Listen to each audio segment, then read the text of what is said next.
우리 하나님의 성전뜰에 서 있는 너희여 여호와를 찬송하라. 여호와는 선하시며 그의 이름이 아름다우니 그의 이름을 찬양하라. 내가 주를 위하여 거하실 성전을 건축하였사오니 주께서 영원히 계실 처소로있다 하고 우리가 그의 계신 곳으로 들어가서 그의 갈등상 앞에서 기려 예배해야 하리로다.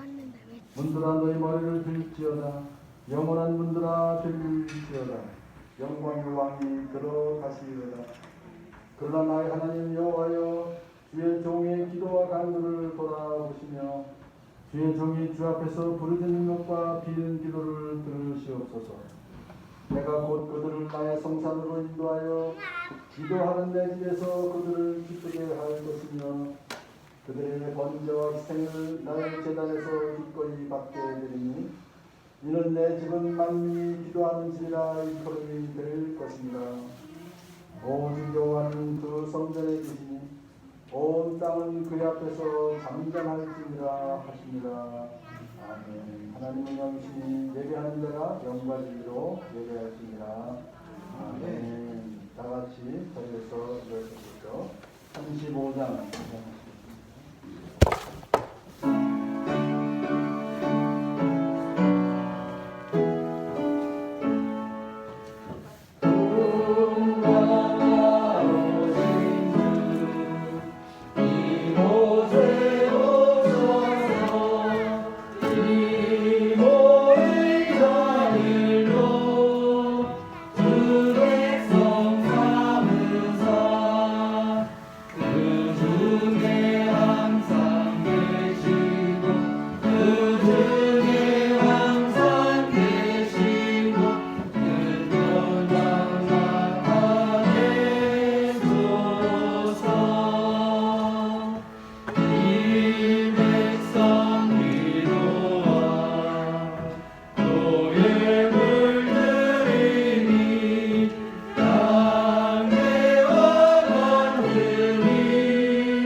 하나님의 모든 말씀으로 말씀하여 주시되 나는 너를 애굽땅 종되었던 집에서 인도하는 내 하나님 여호와니라.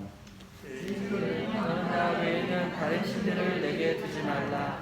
죄인이 너를 위해 새기름상을 만들지 말고 또 위로 하늘에 있는 것이나 아래로 땅에 있는 것이나 땅 아래 물속에 있는 것의 어떤 형상도 만들지 말며 그것들에게 절하지 말며 그것들을 숨기지 말라.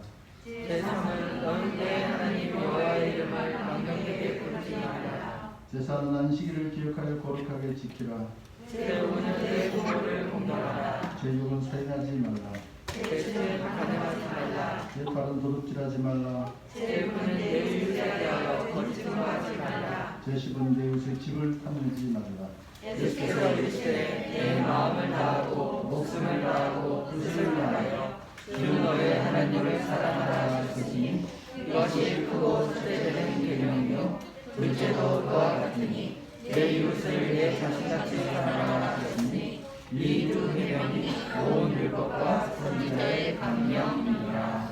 아멘. 사도신경 들어보셨던 사도신경으로 암송합니다. 나는 전능하신 아버지 하나님 천지의 창조주를 믿습니다. 나는 그의 유일하신 아들 우리 주 예수 그리스도를 믿습니다. 그는 성령으로 잉태되어 동정녀 마리아에게서 나시고 본디오 빌라도에게 고난을 받아 십자가에 못 박혀 죽으시고 장사된 지 사흘 만에 죽은 자 가운데서 다시 살아나셨으며 하늘에 오시어 전능하신 아버지 하나님 우편에 앉아 계시다가 거기로부터 살아있는 자와 죽은 자를 심판하러 오십니다.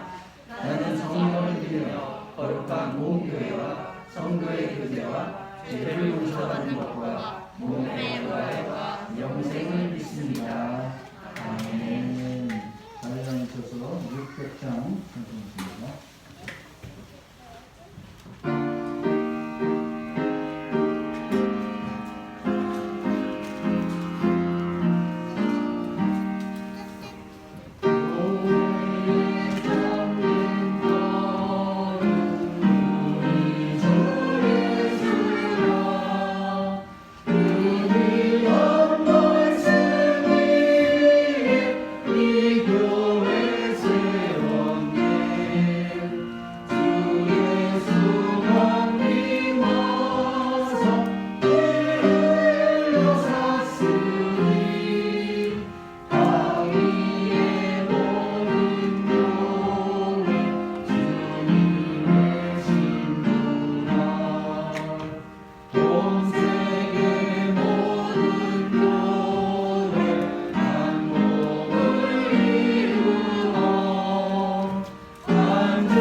기도하실 때 정국이 있으면 기도해주셨습니다.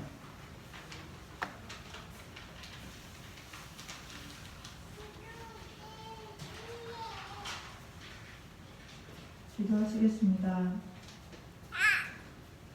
나의 힘이신 여호와여, 내가 주를 사랑하나이다. 여호와는 나의 반석이시오, 나의 요새시오, 나를 건지는 이시오, 나의 하나님이시오. 내가 그 안에 피할 나의 바위시오, 나의 방패시오, 나의 구원의 뿌리시오, 나의 산성이시로다.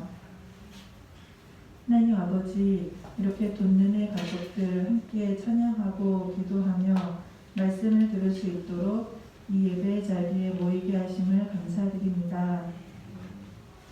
돈눈의 가족들 모두 코로나 바이러스로부터 지키고 보호하여 주심에 감사드립니다.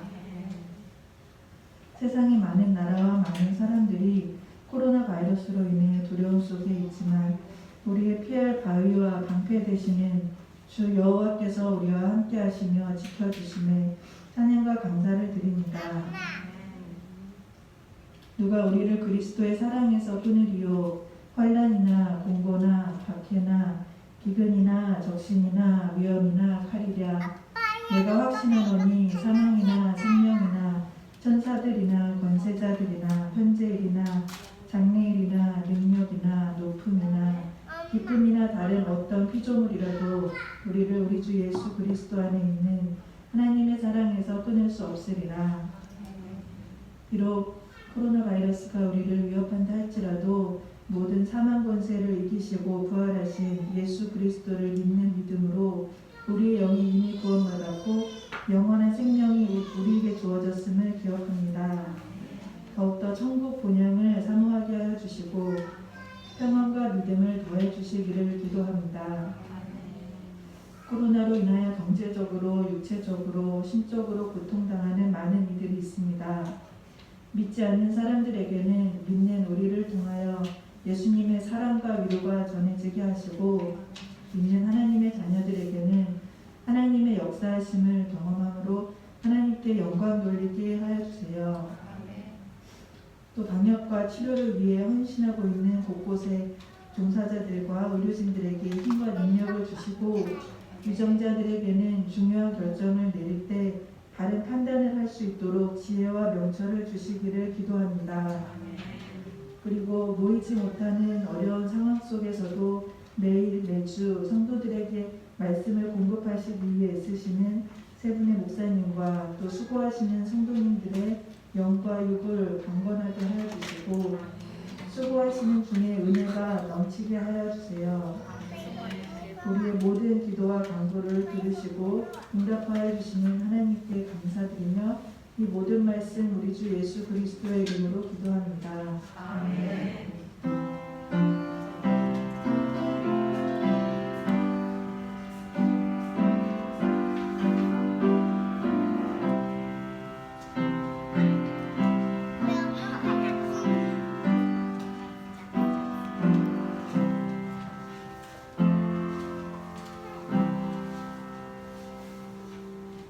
찬양대 찬양해 주겠습니다.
너무 찬양 잘했어요. 감사합니다.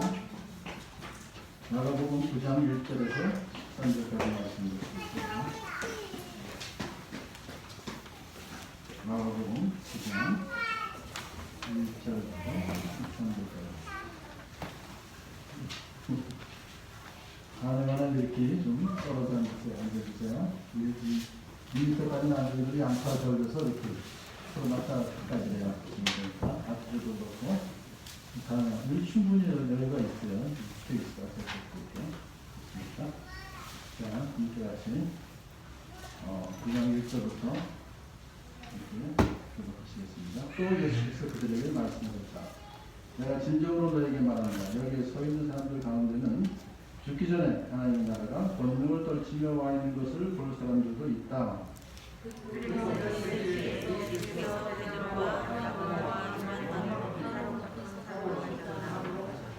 그런데 그들이 보는 앞에서 그의 모습이 변하였다.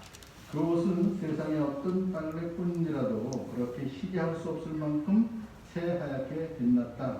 그리고 엘리야가 모세와 함께 그들에게 나타나더니 예수와 말을 주고받았다. 그래서 베드로가 예수께 말하였다. 라삐님, 우리가 여기에 있는 것이 좋겠습니다. 우리가 초막 셋을 지어서 하나에는 라삐님을, 하나에는 모세를, 하나에는 엘리야를 모시겠습니다.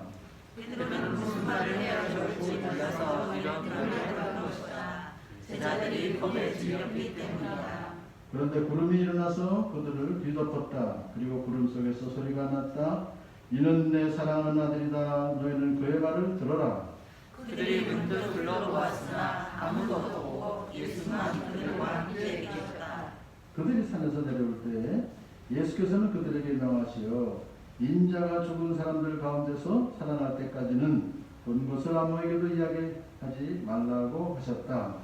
그들은 이 말씀을 간직하고 죽은 사람들 가운데서 살아나는 것이 무슨 뜻인가를 서로 물었다. 그들이 예수께 묻기를 어찌하여 율법학자들은 엘리야가 먼저 와야 한다고 합니까? 하니 예수께서 그들에게 말씀하셨다. 확실히 엘리야가 먼저 와서 모든 것을 회복한다.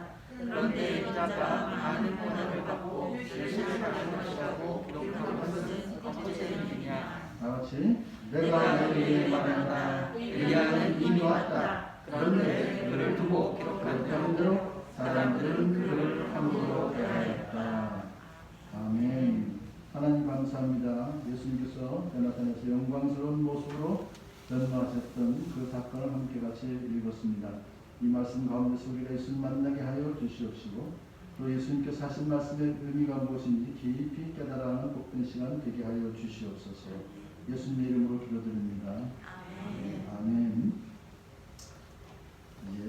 제자들이 무리들과 함께 있을 때 예수님께서 이렇게 말씀하셨습니다. 9장 1절에서 지난주에 했기 때문에 다시 한번 말씀드리면 여기에 서 있는 사람들 가운데는 죽기 전에 하나님 나라가 영광을 권능을 떨치며 와 있는 것을 볼 사람들도 있다. 상당히 좀 애매한 말씀이지만 이걸 그냥 그대로 받아들인다면 여기 서 있는 사람들 가운데 그러니까 제자들과 또 무리들 그 많은 사람들 가운데는 죽기 전에 그러니까 살아있을 때 하나님 나라가 권능을 떨치며 와 있는 것을 볼 사람도 있다. 이미 와 있다는 것을 볼 사람도 있다. 이게 아주 대단한 말씀을 하신 거죠. 그러니까 도대체 하나님 나라가 권능을 떨치며 와 있다는 것이 무엇인가 라고 이제 생각을 하게 됩니다. 자, 이런 말씀을 하신 의도가 무엇인지 한번 생각해 보면요. 그 앞에서 이제 8장 여기가 지금 어디죠? 가이사랴 빌립보에서 지금 이제 있었던 사건인데 거기서 예수님께서 제자들에게 나를 누구라고 하느냐? 사람들이 그랬더니 엘리야라고 하고도 세례자 요한이라고 합니다. 그래서 그럼 너희는 나를 누구라고 하느냐? 그랬더니 베드로가 선생님은 그리스도이십니다. 그렇게 고백을 잘했잖아요. 그런데 예수님께서 그 제자들에게 바로 인자가 많은 고난을 받고 죽임을 당하고 그 다음에 사흘 후에 살아난다. 이걸 딱 가르치기 시작했더니만 베드로가 그러시면 안 됩니다. 그래서 그냥 딱 항의했단 말이죠. 그래서 예수님께서 무슨 소리냐? 사탄아, 내 뒤로 물러가라. 이제 하시고서는 제자가 나를 따르면 자기를 부인하고 자기 십자가를 나를 따라야 된다라고 이제 제자들을 말씀하셨어요. 그러시고 나서 9장 1절 말씀하신 거 아니에요? 연결이 쭉 되는 거 보시면은 그러니까 제자들이 베드로를 포함해서 왜 예수님께서 죽으시면 안 되느냐? 고난 받으시고 왜 그랬을까요? 아니 그들이 기다리던 메시아는 대단한 분이잖아요. 그러니까 이제 그때까지 쭉 8장까지 쭉 제자들이 따라다니면서 보니까 진짜 예수님은 메시아거든요. 그러니까 이제 메시아입니다라고 고백을 했어요. 그런데 그렇다면 그들이 기대하던 메시아는 어떤 메시아라고요? 정복자로서 해방자로서의 메시아, 대단한 권력, 능력을 가지십니다. 그런데 그런 분이 왜 갑자기 고난을 당하시고 죽으신다고 그러시는가? 라고 생각합니다. 그럼 만약에 자기들이 따르던 그런 예수님이 그런 분이라면 예수님은 정말 보니까 패배자야. 그런 생각을 이제 하게 됩니다. 그들이. 그렇기 때문에 그런 마음을 갖고 있는 그들에게 예수님께서 지금 이제 이 말씀을 하신 거예요. 내가 진정으로 뭐라고 말하는데 너희들이 놀라운 광경을 보여드릴 거야. 하나님 나라 권능이 와 있는 것을 볼 사람이 있을 거야. 그 얘기는 무슨 이야기냐면은 예수님께서 지금 고난을 받으시고 십자가에서 죽으시는 그런 모든 그 연약한 것 상태라고 너희들 보지만 아니야. 내가 지금 속한 하나님 나라는 대단한 능력이 권능이 있어. 이런 것을 이제 미리 보여주시겠다 그래요. 그러니까 내가 좀 연약해서 패배의 길로 가는 것이 아니라 이것은 하나님께서 가라고 하신 그 길이야. 너희들 아직 잘 모르지만 그런 의미를 가지고 지금 9장 1절 말씀하셨습니다. 그리고 이제 엿새 뒤에 그렇게 말씀하시고 6일이 지났어요. 자, 그런데 이제 베드로와 야고보와 요한 세 사람만 딱 데우고 지금 따로 높은 산으로 가십니다. 이 높은 산이라는 것이 헤르몬산, 이스라엘의 제일 북쪽에 있는 산이죠. 만년설이에요. 이는 석빙산 눈이 흰눈이 덮인 그런 산인데요. 왜 높은 산이라고 했을까요? 2,804m 세계 봄이 있는데 옛날에 어릴 때 여러분 저기 그 백두산 몇 미터라고 배웠어요? 인터넷 뒤져보시면 2,744 지금 2,750m라고 인터넷에 뜨더라고요. 그 2,750m가 백두산이에요. 그러니까 백두산보다도 높아요. 굉장히 높은 산입니다. 한라산은 뭐 1947m니까 더 한라산보다 더 높은 그런 높은 산 위에 예수님께서 이제 세 제자만 따로 데리고 가셨습니다. 자, 그래서 놀라운 일이 벌어집니다. 그런데 그들이 보는 앞에서, 보는 앞에서가 중요해요. 이게 상당히 짧은 어느 정도 시간이 얼마나 흘렀는지 모르지만 짧은 순간에 생긴 일입니다. 이게. 근데 그들이 보는 앞에서 예수님의 모습이 변하시는 거예요. 이 변했다라는 것을 변형되었다라고 한다면요, 마치 애벌레가 나비로 변하는 거예요. 그런 형태가 완전히 변하는 그런 단어예요, 이 단어가. 그러니까 예수님께서요, 제자들이 보는 데서 갑자기 완전히 다른 모습을 변했다. 그런 뜻을 여기서 말씀하고 있습니다. 예수님께서 부활하신 예수님께서 엠마오로 가는 두 제자에게 나타나셨는데 두 제자가 모르잖아요. 왜? 예수님 모습이 다른 모습으로 나타나셨기 때문에라고 기록되어 있습니다. 그러니까 몰라요. 자, 그러면 그런 지금 상태로 예수님께서 변했다는 것을요, 마태복음에서는 어떻게 표현했냐면요, 그의 얼굴은 해와 같이 빛났다. 여러분 제 얼굴 보세요. 제가 지금 왜 이렇게 오늘 특별히 흰 가운을 입었을까요? 마스크를 그대로 항상 했습니다만 제가 넥타이도 흰 색깔을 했어요. 부활절도 아닌데 오늘 본문이 예수님의 얼굴이 해와 같이 빛나는 게 제 머리가 지금 안 보이면 해와 같이 빛나잖아요. 와, 지금 큰 바로 봤는데 이런 지금 모습을 제가 재현해 보는 겁니다. 물론 도저히 뭐 따라가지 못하지만 그래도 비슷하게나마 한번 내가 해본 거예요. 자, 사도 요한이 쓴 그 환산 중에 본 요한계시록 1장 14절 보면 어떻게 되어 있냐면요, 머리와 머리털은 흰 양털과 같이 또 눈과 같이 희대요. 아직 저는요, 이게 제 머리예요. 이게 까만 게 아주 씌워지지 않았어요. 이게 씌워졌잖아요. 그 다음에 거기서는요, 다른 풀무불에 달구어진 노쇠 같고, 발까지는 여기 안 보이십니까? 얼굴은 해가 강렬하게 비치는 것 같았습니다. 엄청난 광채가 난다. 그러니까 역시 지금 같은 예수님의 모습을 여기서 본 것입니다. 그러니까 이것은요, 세상에서 보지 못하던 그런 모습입니다. 또 그의 옷은, 제가 오늘 흰 가운을 입었죠. 옷은 세상에 어떤 빨래꾼이라도, 참 지금 옛날이니까 이제 어떤 빨래꾼, 옛날에 빨래 잘 하시는 분이 세상 나오죠.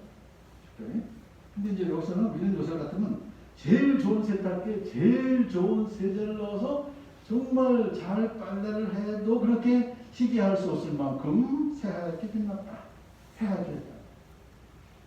이 세상에서 보지 못하는 그 새하얀 그런 천상의 하얀 그래서 이 표현을요, 최상의 영광과 깨끗함과 거룩함을 나타내는 것이다. 예수님의 그 모습에서, 무대에서 그걸 우리가 볼 수 있습니다. 자, 베드로와 야고보와 요한은요, 너무 깜짝 놀랐어요. 자, 근데 더 신기한 일이 벌어집니다. 여러분, 이건 영화에나 나오는 장면이에요. 어때요? 엘리야와 모세가 그들에게 나타나더니, 엘리야는 물론 BC 9세기 사람이고, 모세는 1500년 BC. 적어도 뭐 800년, 1500년 전의 사람이 갑자기 나타나. 난 이제 본부 상사 어떻게 알았을까? 이거를 보고 참 신기하죠? 라고 보고 한 베드로가 어떻게 저 사람은 모세고 저 사람은 엘리야인지 어떻게 알았을까? 그것도 참 신기한 것입니다. 지금 여기서 그 사람들은 자기 눈앞에서 벌어지는 상으로서 이렇게 기록을 했다는 건 그렇게 알아차렸다는 거 아니겠습니까? 그런데 그분들이 나타나셔서 예수님과 말을 주고 받았다.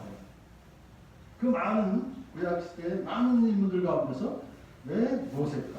왜 엘리야일까? 물론 여러 가지로 이걸 볼 수 있습니다만 이 두 분은 다 대단한 유명한 분들이긴 하지만 여기서 중요한 건 뭐냐면 메시아에 관한 예언을 하신 분들이에요. 모세는 한 위대한 선지자가 올 것이다 라고 메시아를 오신다고 예언했었고요. 그 다음에 엘리야에 대해서는요, 모세보다 앞서서 올, 그러니까 메시아보다 앞서서 올 그런 선지자다, 그렇게 기록이 되어 있어요. 자, 이건 이따가 말씀드리겠습니다만 엘리야 선지자는 좀 특수한 거예요. 예수님이 메시아가 오시기 전에 오실 분이다라고 말라기 선지자가 예언했어요.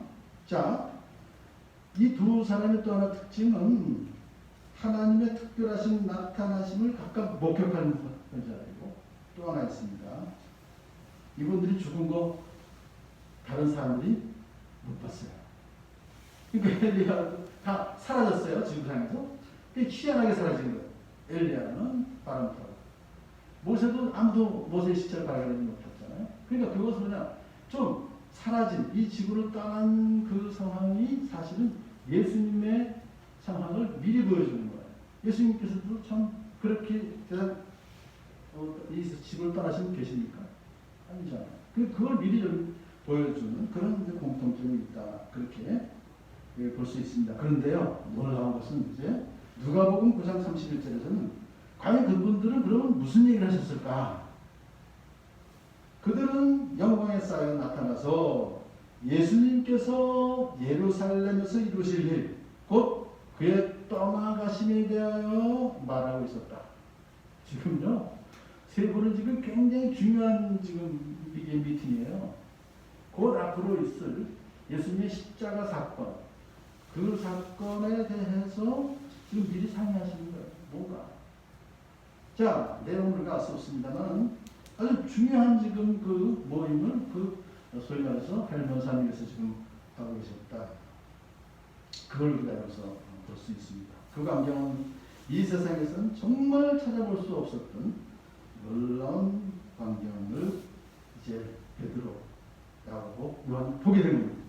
이야, 그러니까 베드로가 갑자기 예수님께 이렇게 말, 라삐님, 우리가 여기 있는 것이 좋겠습니다.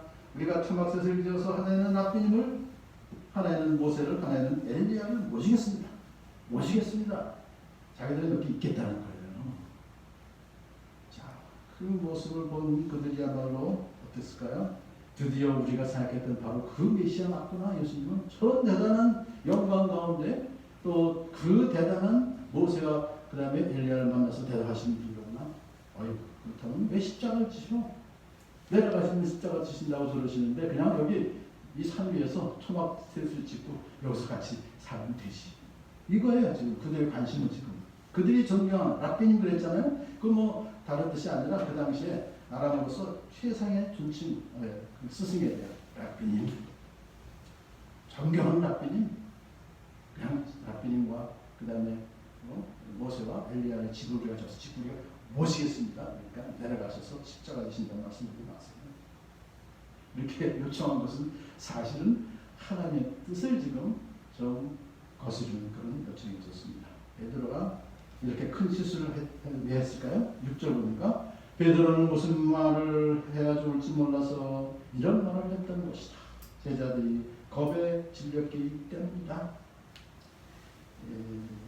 이 겁에 질려서 그런 무슨 말을 해야 좋을지 몰랐다는 것을 누가 보면 이렇게 말합니다. 베드로와 그 일행은 잠을 이기지 못해서 졸다가 깨어서 그런 넘쳐나는 광경을 보니까 정신이 없었다. 그렇게 이제 좀 변명해 주지만 여하튼 여기서 제자들이 겁에 질렸다라고 하는 그 말을 무슨 죽음에 대한 공포, 해를 받을까봐 떨었다 그런 말이 아니고요. 갑자기 보여주는 그 광경을 통해서 하나님의 권능을 보면서 경외감을 느꼈다, 두려움을 느꼈다, 하나님께 대한 그런 의미로 우리가 볼 수가 있습니다. 그런데 얼떨결에 어리석은 요청을 했는데요. 예수님께서 뭐라고 대답하셨습니까? 그래, 고맙다. 싫어. 그러셨습니까? 그랬어요. 예수님은 침묵하셨는데 갑자기 하늘에서 구름이 일어나서 그들을 뒤덮습니다. 그리고 구름 속에서 말씀이 소리가 나요. 이 구름이라고 하는 것은 하나님의 임재, 하나님의 영광을 상징하는 것이죠. 그래서 영광의 하나님께서 그들에게 나타나셔서 눈에 보이지 않으시지만 소리로, 말씀으로 이는 내 사랑하는 아들이다. 너희는 그의 말을 들어라. 저는 여기서 랍비라고 불렀던 거에 대해서 야, 예수님은 랍비 정도로 하냐 라고 아마 좀 더 말씀하신 것 같아요. 이는 예수는 내 사랑하는 아들이야. 하나님의 아들이다 이거죠. 랍비 정도가 아니다 이거죠.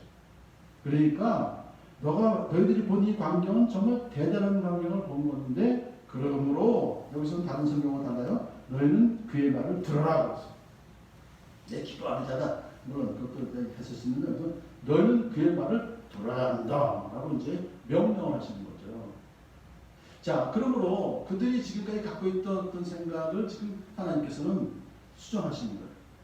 저는 정말 예수는 하나님의 아들이야. 그러므로 자꾸만 딴 생각하지 말고 그의 말에 잘 듣고 그 다음에 순종해라 그러죠. 그렇게 명령을 이제 하시고 그들이 문득 들어보았으나 아무도 없고 예수님과 그들만 계셨다. 다 순식간에 어떤 천상의 그 세계가 갑자기 이제 지상의 세계로 바뀌는 거죠. 그래서 엘리야 모세가 사라졌더라고요. 그 다음에 예수님이 거기 계셨다는데 예수님 모습이 어떻게 됐을까요? 다시 돌아오신 거죠. 평상시의 모습으로 다시 돌아오신 예수님만 계셨다. 여기서 두 분, 모세와 엘리야는 사라지시고 예수님만 남아 계셨다고 하는 것은 예수님께서 아직도 지상에서 하셔야 될 사명이 있으셨기 때문에 남아 계셨다. 그렇게 볼 수 있습니다. 그들이 산에서 내려올 때 예수님께서 그들에게 명령하십니다. 인자가 죽은 사람들 가운데 살아날 때까지는 본 것을 아무에게도 이야기하지 말라라고 명령하셨습니다. 이 명령에는 두 가지 의미가 있습니다.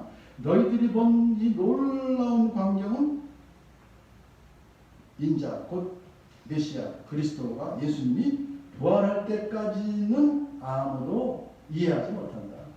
여러분 이 지금 광경을 세 사람이 봤죠. 예수님을 말이요. 이 세 사람이 밖에 나가서 자기 제자들에게 이 말을 한다고 제자들이 믿을 것 같아요? 도대체 이 상상이 안 되는 거 아니에요? 여러분 지금 야 저기 하나님이시니까 뭐 지금 여러분 성경 많이 보고 설교 들었으니까 좀 그래 끄떡끄떡 하고 그 당시에 만약에 요 현상을 딱 끝나고 나서 내려가서 나머지 9 제자들한테 이야 우리가 대단한 걸 봤어. 모세도 보고 엘리야도 봤어. 그거 믿을 것 같아요? 안 돼요. 믿을 리가 없어요. 단 세 사람이 본 그 놀라운 광경에 대한 그 이야기를 내가 부활할 때까지는 아무에게 얘기해봐 소용이 없어. 또 하나는요, 인자가 고난당하고 죽임을 당하지만 죽은 사람들 가운데서 다시 살아나는 것은 확실한 일이에요. 그래서 지금 왜 예수님께서 그 말씀하신 인자가 죽은 사람들 가운데서 살아날 때까지는이라고 한 것은 뭡니까? 인자가 죽을 것이고 예수님은 그때 고난당하시고 죽을 것이지만 살아날 거다. 반드시 살아나. 그때까지만 얘기하지 말고 그 후에는 얘기해도 좋아. 그렇게 이제 말씀하신 것이죠. 자, 그 이야기를 들은 그 세 사람, 그 변화산에서 예수님의 변화된 모습을 본 세 제자가 예수님의 그 고난과 부활에 대한 그 예고를 받아들입니까? 안 받아들이고 있습니까? 그때까지 아직 안 받아들이고 있습니다. 아직도 지금 두려워하고 의아해하고 진짜 그렇게 될 것인가? 그들이 믿지 않은 상태에 있습니다. 그런데 그거는 예수님께서는 확실한 거예요. 라고 재확인 시켜주셨는데, 여기서 그러면 인자가 죽은 사람들 가운데 살아날 때까지라고 하는 단서를 왜 붙였을까요? 이게 중요해요. 이거를 오늘 본문에서 우리가 잘 이해를 해야 될 것 같습니다. 인자가 죽은 사람들 가운데서 살아난 후에는 얘기해라. 그 말이에요. 그럼 그 후에는 얘기해도 듣는 사람들이 믿을 것이다 하는 전제로 하는 것이죠. 그렇기 때문에 여기서 사실은 산 위에서 변화하셨던 그 예수님의 모습도 신비스러운 것이고, 예수님이 십자가에서 죽으셨다가 그 다음에 부활하신 것도 신비스러운 일이에요. 이거는 보통 우리가 이 지구상에서 자연현상으로 있을 수 없는 일이, 기적이 일어나는 거 아니겠어요? 그러면 두 가지 신비로운 그런 사건이 이제 일어났는데, 그러니까 당시 그 각 사람들의 그 머리로서는 도저히 예수님께서 변화산에서 영광스러운 모습으로 변하셨고 두 사람 만났다는 것을 얘기해봐야 이해가 안 되지만, 부활을 이제 체험하면 나중에 그러면 맞아, 부활하셨다, 부활까지 하신 분인데 뭐 변화산에서 그런 사건 충분히 있을 수 있지라고 받아들일 수 있기 때문입니다. 나중에 베드로가요, 이 사건을 자기 베드로 포서에서 잘 설명해주고 있는 거 아시죠? 그렇게 해서 베드로는 내가 바로 그 현장에 있었던 사람이야. 대단한 하나님, 하늘에서 하나님 음성이 들려왔어. 이는 내 사랑하는 아들이다. 내 기뻐하는 자다라고 말씀하셨어. 그렇게 나중에서 얘기하죠. 그런데 10절 보십시오. 그들은 이 말씀을 간직하고, 그래요, 제자들은 이제 입을 다물고 그들이 본 것을 얼마 동안 아무에게도 말하지 않았어요. 누가 본 부장 보니까 잘했어요. 그런데 죽은 사람들 가운데서 살아난다는 것이 무슨 뜻인가 서로 물었다. 아직 그들은 그걸 받아들이지 않고 있다는 얘기죠.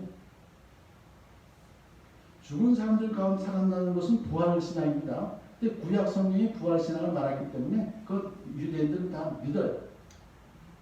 율법학자들은 다 믿는 거예요. 그럼 믿고 있는 걸 왜 무슨 뜻인지 무슨 서로 물었다는 것은, 다른 사람이 부활한다는 것은 일반적인 그런 부활이지만 예수님이 메시아가 부활한다는 것은 그건 자기들이 아직도 이해가 안 간다. 왜? 부활하려면 죽어야지, 고난받으셔야 된다. 자기들이 그 알고 있는, 갖고 있는 상식, 메시아는 근데 약한 분이 아니잖아요. 근데 어떻게 고난당하시고 죽으신다나 신신다, 아직 그들은 그것을 받아들이지 못하고 있기 때문에 중요한 것이다. 그러면서 이제 11절부터가 그동안 여러분이 읽으시면서 이게 도대체 왜 이 말씀이 여기 있을지 그렇게 생각하는 것을 한번 잘 깊이 생각해 보겠습니다. 그들이, 제자들이 서로 지금 왜 예수님께서 죽으셔야 돼?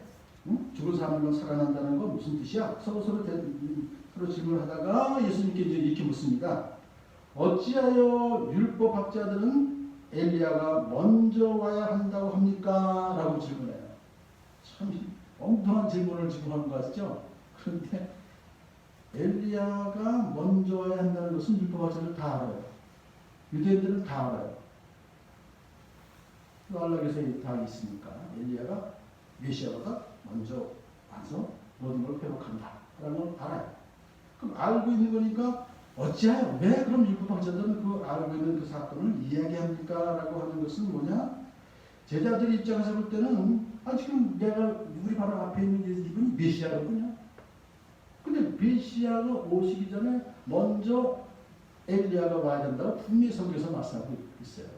그럼 지금 엘리야는 어디 있을까? 하는 궁금증이 있을 것이고, 또 하나 그들이 믿고 있는 것은 엘리야가 와서 하는 일이 뭐냐? 아주 모든 일을 다 완벽하게 이렇게 처리한다는, 그러니까 이게 여기서 그 다음 회복한다는, 그 다음 말씀이 이제 예수님께서 그래, 확실히 엘리야가 먼저 와서 모든 것을 회복해, 맞아? 그 인정하는 거 아니에요? 그러니까 제자들이 생각할 때 만약 엘리야가 이미 와서 메시아의 모든 것을 준비하시고 회복했다면 그럼 되는 거지. 왜 또 메시아가 또 죽어야 돼? 라고 하는 의문을 갖고 있었기 때문에 이 앞에서 지금 여러분 재밌는 거 보셨어요? 그 앞에서 지금 갑자기 나타난 두 분이 누구라고 했죠? 한 분은 모세, 또 한 분은 엘리야네요. 엘리야가 나타났었잖아요. 그 엘리야인가? 아니죠. 엘리야가 와서는 무슨 일을 해야 되는데 갑자기 사라졌어요. 왔다가 사라졌어요.